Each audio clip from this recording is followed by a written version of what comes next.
का योगदान है कि आज हम स्वतंत्र देश में हैं और आज ये गर्व है कि हम अमृत महोत्सव मना पा रहे हैं। कोविड जब काल शुरू हुआ तो हम सभी की शूटिंग बंद हो गई, हम लोग घरों में बैठ गए थे। फिर मैं घबराया, मैंने कहा मुझे करना क्या आता है, तो मुझे लगा कि मैं कुछ लिख सकता हूँ, तो मैंने कविताएं लिखना शुरू किया और उससे मेरा काफ़ी वक्त अच्छा गुजरा और मैं डिप्रेस नहीं हुआ, परेशान नहीं हुआ और उम्मीद थी कि अच्छा समय आएगा। आज अच्छा समय आया है। देखिए हम सभी बिना मास्क के बैठे हुए हैं और अमृत महोत्सव मना रहे हैं। अमृत महोत्सव को लेकर मेरा एक उद्गार है एक कविता में, मैं उस कविता के माध्यम से अपनी बात कहना चाहूँगा। मैं चाहता हूँ राहुल जी हैं, आप सभी लोगों का योगदान रहा तो ये उद्देश्य हम अवश्य प्राप्त करेंगे। शीर्षक है अमृत महोत्सव। अमृत महोत्सव वर्ष नव संकल्प होना चाहिए। अमृत महोत्सव वर्ष नव संकल्प होना चाहिए। विश्व में सबसे प्रबल भारत ही होना चाहिए। वर्ष आप सभी को मुबारक हो और आज हम यहाँ आप सब लोगों के साथ उपस्थित हैं। ये मैं अपना इतना सम्मान और एक तरीके से मैं कहना चाहूँगी आज आप सभी के साथ, दिग्गजों के साथ और जिन लोगों को आज अवार्ड मिला है उन लोगों के साथ रहकर मुझे बहुत खुश नसीबी महसूस हो रही है। बहुत ही अच्छा लग रहा है और उन सभी को कंग्रेचुलेशंस। मेरी बात हो रही थी यहाँ पे कुछ लोगों के साथ जिन लोगों ने कोरोना काल में भी जो है लोगों की मदद की है और मतलब उन लोगों से तो क्या है, उन लोगों को तो मेरा नमन मैडम आपको, क्योंकि आपने, मैं उनसे बात कर रही थी और जिस तरीके से वो बता रही थी कि किस तरीके से कोरोना काल इतना मुश्किल था लेकिन एक डॉक्टर की जिम्मेदारी निभाई आपने और इतने सारे लोगों का मुफ्त में इलाज किया। और यहाँ पे बहुत सारे ऐसे लोग हैं, कलाकार हैं और भी बहुत सारे ऐसे लोग हैं जिन्होंने आगे बढ़कर हिम्मत दिखाई और जो लोग डरे हुए थे कोरोना काल में उन सबको हिम्मत दी और आज हम जो है फिर से खुशी से अच्छे दिनों में आ गए हैं वापस। तो ये सबसे इम्पोर्टेंट बात है जो बहुत ही ज़रूरी है। आज़ादी का जो अमृत महोत्सव हम जो मना रहे हैं, एक सबसे यूनिक बात जो अपने देश की है, जब भी कोई मुश्किल आए देश के कौन से भी पार्ट में कभी भी, चाहे वो नॉर्थ में हो, साउथ में हो, इधर भी हो, तब जब भी कोई मुश्किल आती है तो पूरा देश वो मुश्किल वाले लोगों की मदद के लिए निकल पड़ता है। ये जो एकता है ये भारत में पहले से है।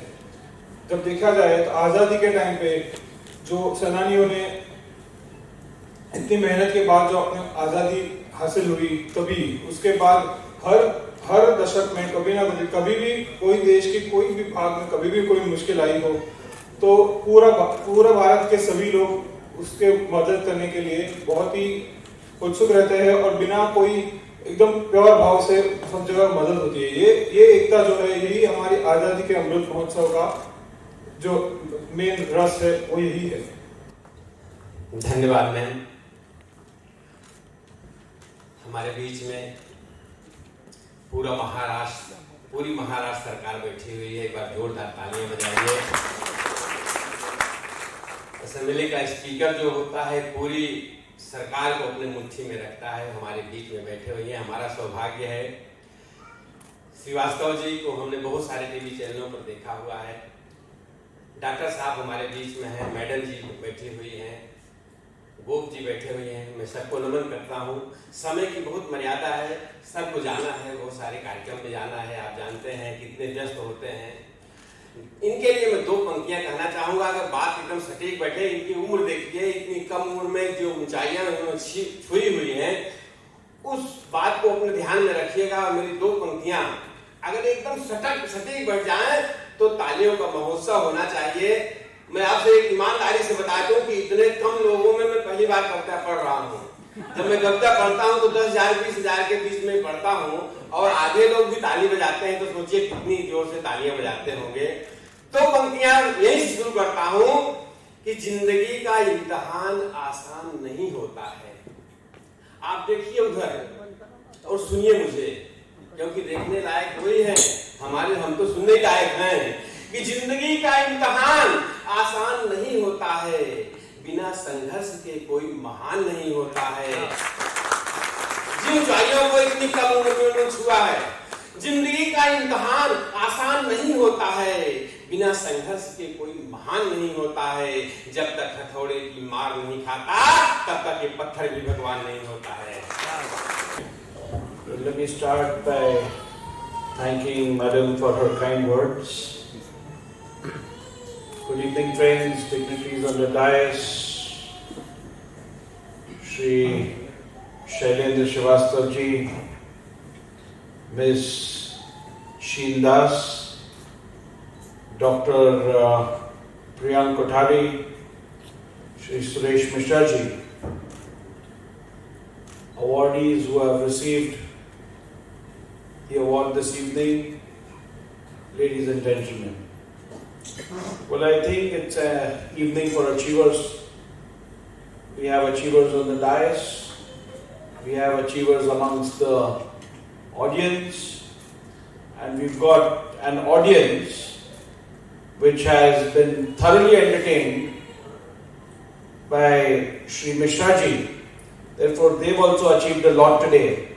And when they go back home, I'm sure they'll be able to narrate what Mr. Mishra has said. And then perhaps Mr. Mishra will have to provide for the food for the next 2 days. So taking a clue from what Mr. Mishra said, I've been recently elected as the Speaker of the Legislative Assembly. And while I got elected, I've been reminded every day that the Speaker is supposed to speak less and he's supposed to listen more. Therefore, I have listened quite a bit and I'm going to speak less. Well, I think it's a brilliant achievement by the People's Art Center, which has been carrying out the work of social, cultural, artistic integration in India. As you are all aware, our country is a multilingual, multicultural nation, perhaps unparalleled with any other country in the world. Diversity which is unparalleled, cultural heritage which is unparalleled,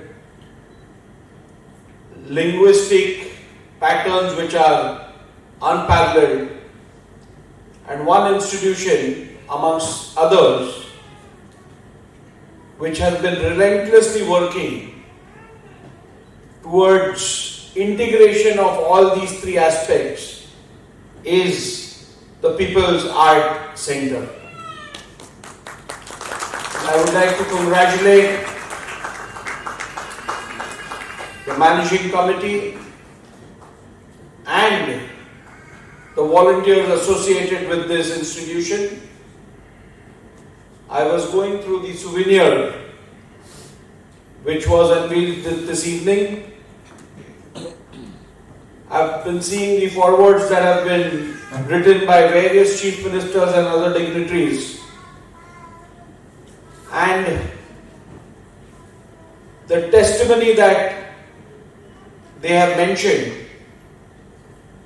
certainly establishes beyond doubt the credentials of this institution. As you are aware, the secular fabric of this country is preserved due to the integration of cultural values, integration of linguistic patterns, integration of the art which prevails in this country. And if we didn't have institutions like the People's Art Center, this integration wouldn't have been possible. And without this integration, the existence of the united existence of this great nation would certainly have been a task which would have been tougher to achieve than what it is today. Therefore, I think this institution has been carrying out its responsibility in a selfless and a dedicated manner, which needs to be applauded by one and all. It's indeed been a pleasure to be here this evening amongst personalities who have not only served the nation by their philanthropy, by their art, by their performance, but also being true patriots who have always come forward to serve the nation in the time of need. The pandemic certainly has been an eye-opener for us amongst other countries. And I'm sure we've learned quite a bit from this. Let me assure you that after facing these tough times, India and Indians have prepared themselves for any eventuality because of the unity that we've displayed during this pandemic as a nation. For the first time in the history of this country, I have seen the government, NGOs, citizens coming together and working as a team, which has been unparalleled. Therefore, let me congratulate each one of you all for undertaking this responsibility with utmost sincerity and pride as a service to the nation. Having said that, after Mr. Mishra's vibrant speech, this speech is certainly going to act as a starter while the main course has already been served. So, I'll leave you with those thoughts. Congratulations to the entire team for organizing a brilliant event, assuring you of my continued support in time to come as a legislator or the Speaker of the Legislative Assembly. Whenever this institution needs any support in any way that I can contribute, it will be my privilege. Shall work shoulder to shoulder with this institution for the betterment of India. Thank you once again. Jai Hind, Jai Maharashtra. देश के लिए और लोगों के चेहरे पर मुस्कुराहट लाने के लिए हमारा प्रधानमंत्री अगर 4 घंटे सोता है तो हम भी लोगों की मुस्कुराहट को देखने के लिए समय निकाल लेते हैं और आप लोगों में से ही हंसी निकलती है और हमारी कुछ बातों पर अगर लोग हंसते हैं, मुस्कुराते हैं तो हमें बहुत अच्छा लगता है। उस प्रेरणा से हम समय निकालते हैं और लोगों तक पहुंचने का प्रयास करते हैं। तो लॉकडाउन में आपको वक्त मिला तो आपने कितनी चीज़ें लिखी? सर, लॉकडाउन में समय मिला था तो हमारी 3 किताबें आई हैं। एक किताब अभी प्रदूषण है खरदूषण, और एक दोहों की किताब और एक हास्य की। 3 किताबें हमारी लॉकडाउन में बनी हैं और 2 प्रकाशित हो गई हैं और 1 प्रकाशित होने वाली है। तो उसका समय का सदुपयोग हमने किया। बहुत बहुत अच्छी बात है। तो आज नार्वेकर जी ने आपकी बहुत तारीफ़ की, आपके शब्दों की, आपके जो विचार हैं उन सबों के बारे में उन्होंने बहुत तारीफ़ की जी। तो क्या कहना चाहेंगे जब एक अच्छा वो हिंदुस्तान के यंगेस्ट स्पीकर हैं जी, क्या कहना चाहेंगे? सर, मैंने उनके लिए कहा कि जिस कम उम्र में जिस ऊंचाइयों को उन्होंने छुआ है वो उनके संघर्ष का नतीजा है। वो उस पद पर इसलिए पहुँचे हैं कि उनका उद्देश्य है कि आंसू को मुस्कान बना दे हे भगवान, मुस्काना आसान बना दे हे भगवान, जाति धर्म ना छुआछूत का चक्कर हो, ऐसा हिंदुस्तान बना दे हे भगवान। ये विचार लेकर जो भी आगे चलेगा निश्चित रूप से वो ऊंचे पद पर जाएगा और राहुल जी को मैं धन्यवाद देता हूं कि उन्होंने मेरी खूब प्रशंसा की, क्योंकि वो दिल के बड़े अच्छे हैं और जिस पार्टी से आते हैं वो तो देश के लिए हर काम करने के लिए तैयार है। तो फिर उनसे ये अपेक्षा थी कि अमृत महोत्सव पर आएँ और अच्छी चीज़ों का उन्होंने प्रशंसा की। Thank you.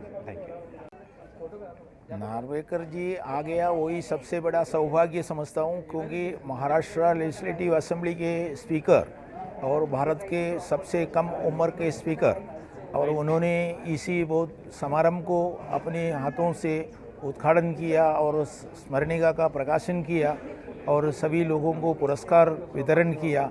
ये सारी बातें जो है एक हमारे एसोसिएशन का हौसला बढ़ाता है। और आज जितने लोगों को सम्मान जो आपने अवार्ड दिया गया है, उस अवार्ड का नाम क्या रखा था? आज़ादी का अमृत पुरस्कार। तो सब आज़ाद हो गया था। ये आज़ादी का अमृत पुरस्कार इन हस्तियों को इसीलिए दिया गया कि ये लोगों ने पिछले लॉकडाउन के अंदर भी, ऐसे सिर्फ लॉकडाउन के अंदर नहीं, हमेशा कुछ समाज के अंदर अच्छे कार्य के सहयोग करते हैं। अभी जैसा नहीं है कि सहयोग का मतलब ये नहीं है कि सिर्फ आर्थिक मदद, वो नहीं है, कई तरीके का मदद हो जाता है, तो वो सब करते हैं। इसके वजह से उसमें से कुछ खास लोगों को हम लोगों ने चुना गया। इसका मतलब ये नहीं है कि यही लोगों ने ये काम किया है और कुछ लोग इसके काम के योग्य नहीं, ऐसे नहीं। बहुत सारे लोग हैं, लेकिन सभी लोगों को हम एक ही महफिल में नहीं ला सकता है, इसके लिए हम लोगों ने इतने लोगों को 29 लोगों को चुना गया। Thank you. ओके।